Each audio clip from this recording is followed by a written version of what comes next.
ये 2016 से crime world में है। 16 केसेस इसके खिलाफ दर्ज है। इसका नाम साहिल राणा उर्फ साहिल चौहान है और ये शहजादपुर अम्बाला से बिलोंग करता है।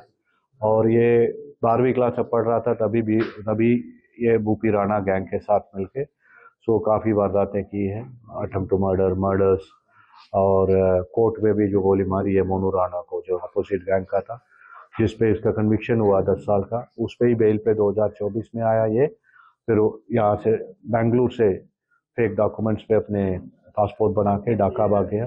फिर ढाका से कई देश घूमा है साउथ ईस्ट एशिया में, जैसे बाली, इंडोनेशिया, मलेशिया, वियतनाम, ये थाईलैंड और अंगोला जो अफ्रीकन कंट्री है, वहाँ पे भी गया। वहाँ से पोर्चुगल भी जाने की कोशिश किया लेकिन जा नहीं पाया, वहाँ से वापस कराया गया।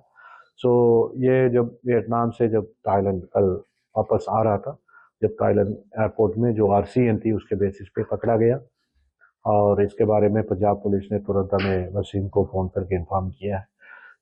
फिर उस टाइम तक सेंट्रल एजेंसीज को भी इंफॉर्मेशन पहुंच गई। We got in coordination with those agencies and उन्होंने भी मेहनत किया है, सक्सेसफुली बांगकाक से इसको डिपोर्ट करके कल रात को ये न्यू दिल्ली पहुंचा है। कोई बड़ी वारदात भी अंजाम देने वाला था, कोई इंफॉर्मेशन आपको? जो अभी पूछताछ करेंगे, इंजाम देने वाला था और भी कर लिया हो, पहले हमें पता ना हो, ठीक है। अभी इसका नाम तो आए ही है, जो जैसे वो दाबा में फायरिंग हुई है उस पर इसका नाम आया है, 1-2 एक्सट्रैक्शन कॉल्स में इसका नाम आया है। अगर उसका नियत अगर क्राइम नहीं करना है तो पवन शौकीन, अमनजोत वगैरह से घूमने की जरूरत नहीं पड़ती थी, उन्हीं से पैसा लेता था ये, ठीक है। ये अभी एक ही रात हुई है, अभी इससे पूछताछ कंप्लीट नहीं है। जैसे पूछताछ कंप्लीट होगा हम ज्यादा इंफॉर्मेशन के साथ आपको बताएंगे। बूपी गैंग के अलावा और किस गैंग से?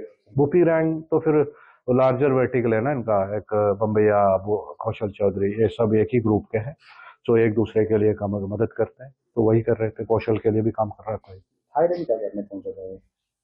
थाईलैंड कल इसलिए पहुंचा था, इसका कहना यह है कि अब कि इसके फादर की डायलिसिस होना है, तो उसके फादर का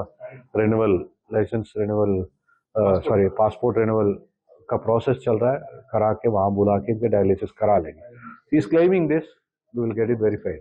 बाली में भी फर्नीचर की दुकान? ये 1 साल इसने बाली में फर्नीचर की दुकान चलाया है, बाली के बीचेस में। फिर वहां से ही अंगोला गए।